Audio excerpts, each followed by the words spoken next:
গভীর স্বর শুনে তে কেঁপে উঠল। আমি দুঃখিত, আমি আপনার গার্ডদের উপর চিৎকার করা দেখে বিভ্রান্ত হয়ে গেছিলাম। এটা আমার ভুল, আমি এখনই নতুন বানিয়ে দিচ্ছি। তে বলল, জাঙ্কুকের হাত থেকে পড়ে যাওয়া টোস্টটা তুলে নিয়ে। প্রয়োজন নেই, তুমি জানো আমি অনেকদিন ধরে লক্ষ্য করছি তুমি আর আগের মতো নেই। আমার কাজগুলোতে আগের মতো মনোযোগ দাও না। আর সবচেয়ে খারাপ হলো তুমি এখন হানিউলের প্রতি দায়িত্ব উপেক্ষা করছো। দেখো, সে এখনো আগের পোশাকই আছে। জাঙ্কুক লিন্ডাকে ইঙ্গিত করলো যে হানিউলকে কোলে ধরে আছে। সে দাঁত চেপে ধরে নিজের পেটে ব্যথা সামলাচ্ছিল। তার প্রচন্ড পিরিয়ড ক্যাম্প ছিল। অবশ্যই জাঙ্কুক জানতো না, কারণ সে কখনোই তের প্রতি খেয়াল রাখে না। আমি দুঃখিত, আমি পরের বার খেয়াল রাখবো। জাঙ্কুক দীর্ঘশ্বাস ফেলল এবং অফিসের দিকে চলে গেল। তে চোখ মুছে হানিউলের পোশাক পরিবর্তন করতে গেল। অফিসে বসে জাঙ্কুক গভীর চিন্তায় ডুবে গেল। তের সঙ্গে ঝগড়া করার জন্য সে দুঃখিত ছিল। মোবাইলের লক খুলতে স্ক্রিনে ভেসে উঠল তে ও হানিউলের ছবি। পরিবারকে দেখে সে চোখে ভালোবাসার ঝিলিক নিয়ে মোবাইলটা আদর করলো। হঠাৎ তার নজরে পড়লো ক্যালেন্ডারের দিকে। ধুর, আজ তের পিরিয়ডের দিন। তার ভিতরে আরো অপরাধবোধ কাজ করলো। জাঙ্কুক সব সময় তের ওই দিনগুলোর জন্য রিমাইন্ডার সেট করত। এই সময় সে গোপনে তের যত্ন নিত। কখনো নাস্তা বানাতো, মাঝরাতে হানিউলের ডাইপার পাল্টাতো এবং সামনে যতই কঠোর দেখাক ভিতরে খুবই নরম থাকতো। তবে শেষমেশ সব সময় এমন কিছু করতো যা তের সব ভ্রান্ত ধারণা মুছে দিত। জাঙ্কুক তাই ঠিক করে উঠে দাঁড়ালো। আমার ওকে সরি বলা উচিত। তারপর সে বেরিয়ে গেল তের জন্য চকলেট ও ফুল কিনতে। জাঙ্কুক মেনশনে প্রবেশ করতে রক্ত গরম হয়ে গেল। সে দেখলো তে হেসে খেলছে তার প্রতিবেশী ব্রাইডের সঙ্গে। ব্রাইড বিবাহিত, 2 সন্তানের বাবা। তবুও জাঙ্কুক কাউকে নিজের স্ত্রীর সঙ্গে মেলামেশা পছন্দ করে না। রাতে জাঙ্কুক ফুল আর চকলেট মেঝেতে ছুঁড়ে ফেললো এবং চিৎকার করলো, তুমি আমার বাড়িতে কি করছো? তে ও ব্রাইড চমকে গেল। এই জিয়ন, কি খবর? ব্রাইড হাসি দিয়ে বলল, কিন্তু জাঙ্কুকের রাগী মুখ দেখে তার হাসি নিমেষেই মিলিয়ে গেল। আমার বাড়ি থেকে বের হয়ে যাও, না হলে আমি কিছু একটা করে ফেলবো। ব্রাইড ভ্রু কুঁচকে তের দিকে তাকালো। ভীত চোখে তে তাকে ইঙ্গিত দিল, যাও। ব্রাইড কিছু না বলে চলে গেল। জাঙ্কুক তাকিয়ে রইল তের দিকে, যে মাটির দিকে তাকিয়ে আঙুল নিয়ে খেলা করছিল। সে এখানে কি করছিল? তে কেঁপে উঠল। সে হানিউলকে দেখতে এসেছিল, কিন্তু হানিউল ঘুমাচ্ছিল। তাই তুমি কি ভাবলে ওকে সঙ্গ দেবে? সত্যিতে তুমি কি মনে করো সে শুধু হানিউলের জন্য এসেছিল? কিভাবে একজন অপরিচিতকে ঢুকতে দেবে? সব দাসীরা দুঃখ ভরে তাকিয়েছিল এবং একে একে চলে গেল। He is not joke. আমি বলিনি আমার অনুপস্থিতিতে কারোর সঙ্গে তুমি দেখা করো। জাঙ্কুক তের কবজি শক্ত করে ধরলো। জাঙ্কুক, এত ভাবছি, ছেড়ে দাও। জাঙ্কুক তাকে টেনে নিজের দিকে টেনে নিল। তে কেঁপে উঠলো, চোখে জল। সে জাঙ্কুককে ঠেলে দূরে সরিয়ে দিল। বেশ হয়েছে, যথেষ্ট হয়েছে। যেন জাঙ্কুক, আর না, আমি আর এই আচরণ সহ্য করতে পারবো না। আমি তোমার সঙ্গে থাকতে চাই না। চুপ থাকো তে। না, আজ না, আজ আমি চুপ করবো না। আমি শেষ, আমি আর তোমার সঙ্গে থাকতে চাই না। জাঙ্কুকের চোখে অন্ধকার হয়ে এলো। তুমি কি বললে তে? আবার বলো। জাঙ্কুক তের থুতনিটা শক্ত করে ধরলো। আমি আমি আমি তোমাকে ডিভোর্স দিতে চাই। জাঙ্কুকের হৃদয়টা ভেঙে গেল দমড়ে মুচড়ে। তার চোখ বড় বড় হয়ে গেল, হাত আলগা হয়ে গেল। হ্যাঁ, আমি ডিভোর্স চাই জাঙ্কুক। যদি তুমি আমাকে সামান্য সম্মানও দিতে না পারো, তাহলে অন্তত আমাকে মুক্তি দাও। আমি কখনো তোমার কাছ থেকে ভালোবাসা আশা করিনি। তে চোখ মুছে বলল, বুকের ভেতর ভারী ব্যথা নিয়ে। জাঙ্কুক রাগ আর ভয়ের মতো হারিয়ে গেল। সে হাত মুঠো করে একটি শক্ত চড় মারল তের গালে। তে অবাক চোখে তাকিয়েছিল। চোখে পানি জমে গেল। নিজের গরম হয়ে ওঠা গাল দুটো সে ধরেছিল। জাঙ্কুক গভীর শ্বাস নিচ্ছিল, গলা শুকিয়ে যাচ্ছিল তার। সে এক পা এগিয়ে এলো তের দিকে, কিন্তু তে ভয়ে এক পা পিছিয়ে গেল। জাঙ্কুকের বুকের ভেতর কষ্টে মোচড় দিল। জাঙ্কুক হঠাৎ তাকে নিজের দিকে টেনে নিল। তার বুক কাঁপছিল। তের গালে হাত রাখতেই জাঙ্কুকের চোখে পানি চলে এলো। সে গালটা আলতো করে ছুঁয়ে তাকে জড়িয়ে ধরলো শক্ত করে। তে অবাক হয়ে গেল। সে ঠেলতে চাইলো, কিন্তু থেমে গেল যখন শুনলো জাঙ্কুক কাঁদছে। জাঙ্কুক, আমি দুঃখিত জান, আমি দুঃখিত। প্লিজ আমাকে ছেড়ে যেও না। আমি তোমাকে ছাড়া বাঁচতে পারবো না, প্লিজ। সে থেকে শক্ত করে জড়িয়ে ধরে কাঁদছিল।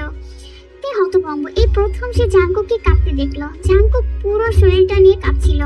তে আলতো করে দূরে যেতে চাইলে, কিন্তু জাঙ্কুক তাকে ছাড়লো না। প্লিজ তে, আমি দুঃখিত। প্লিজ তে, আমাকে মাফ করে দাও। আমাকে ছেড়ে যেও না। জাঙ্কুক, শান্ত হও, আমি কোথাও যাচ্ছি না। তে শান্ত স্বরে বলল, কিন্তু জাঙ্কুক থামছিলই না। না, তুমি চলে যাবে, যেও না প্লিজ। তে দিল। জাঙ্কুকের শরীরটা কাঁপছিল পুরোটা। সে তাড়াতাড়ি তাকে জড়িয়ে ধরলো, পিঠে হাত বুলিয়ে দিল। ধীরে ধীরে জাঙ্কুক শান্ত হলো, চোখ বন্ধ করলো তে উষ্ণ আলিঙ্গনে। এখন তে শুধু শুনতে পাচ্ছিল জাঙ্কুকের নাক টানার শব্দ। তে ধীরে ধীরে দূরে সরে গেল, তার মুখের দিকে তাকালো। জাঙ্কুকের চোখ ফুলে গেছে কাদার কারণে, আর নাকটা লাল হয়ে টমেটোর মতো হয়ে গেছে। তের কাছে সে তখন খুব আদর লাগছিল। তে মিষ্টি এসে বলল, তুমি তো আমাকে ছেড়ে যাবে না, তাই না? তুমি যাবে না তো? না, আমি কখনোই যাব না, আমি সরি।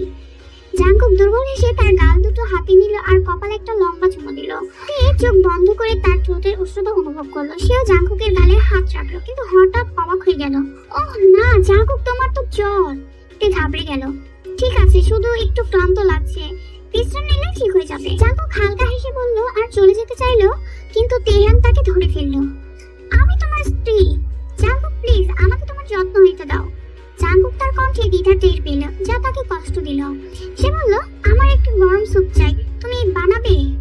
অবশ্যই, তুমি বিশ্রাম নাও, আমি আসছি। জাঙ্কুকের মন নরম হয়ে গেল তের হাসি দেখে, কিন্তু ঠান্ডা স্বভাবে সে কিছুই প্রকাশ করলো না। চুপচাপ নিজের ঘরে চলে গেল।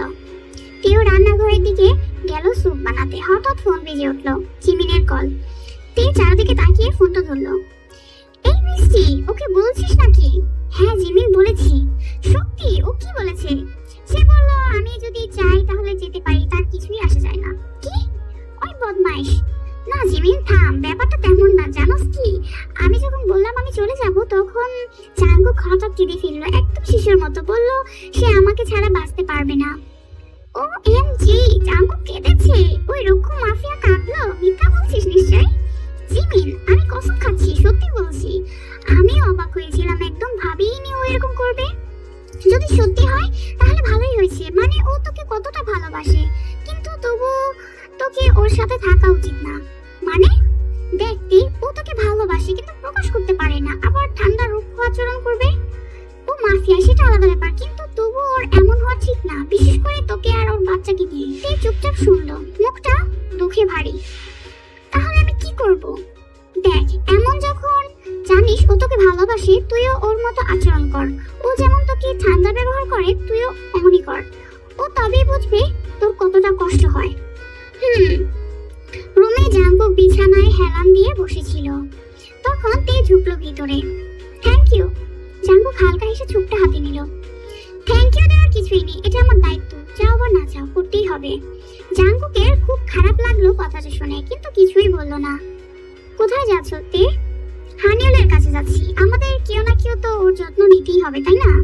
তে একটু বিরক্ত ভঙ্গিতে বললো আর চলে গেল। জাঙ্কুক নিচু গলায় বলল, ও কি এমন করছে কারণ ওর পিরিয়ড চলছে তাই জন্য?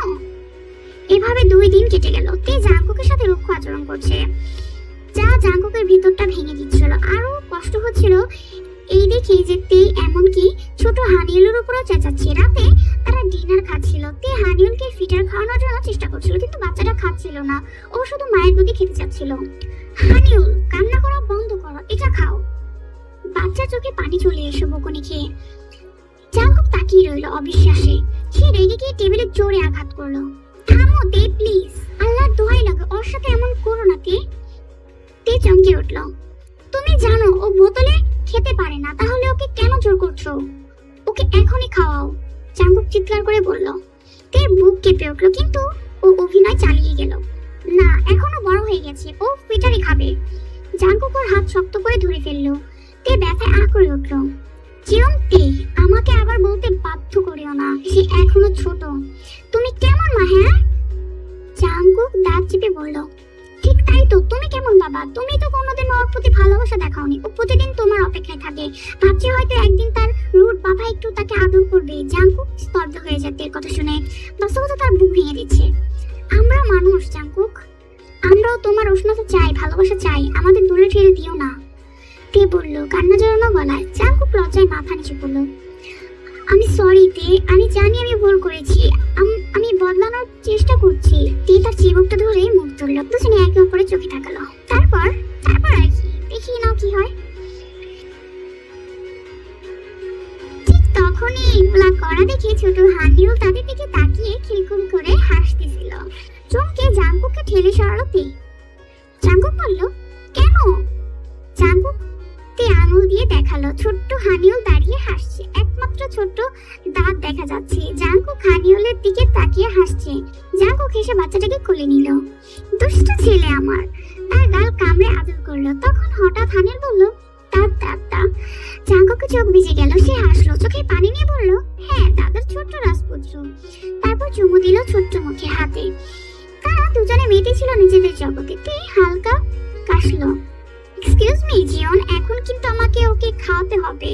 জাঙ্কুক হাসলো আর বাচ্চাটাকে তের হাতে দিল, গালে একটা চুমু দিয়ে। তাদের বেডরুমে তে হানিউলকে খাওয়াচ্ছিল। বাচ্চাটা শান্ত হয়ে ঘুমিয়ে পড়ল। তে হাসলো, গালে একটা চুমু দিল আর খাটে শুইয়ে দিল। হঠাৎ জাঙ্কুক তাকে দেয়ালে ঠেসে ধরলো। তার চোখে এক অদ্ভুত আকুলতা। আমাকেও খাওয়াও তে।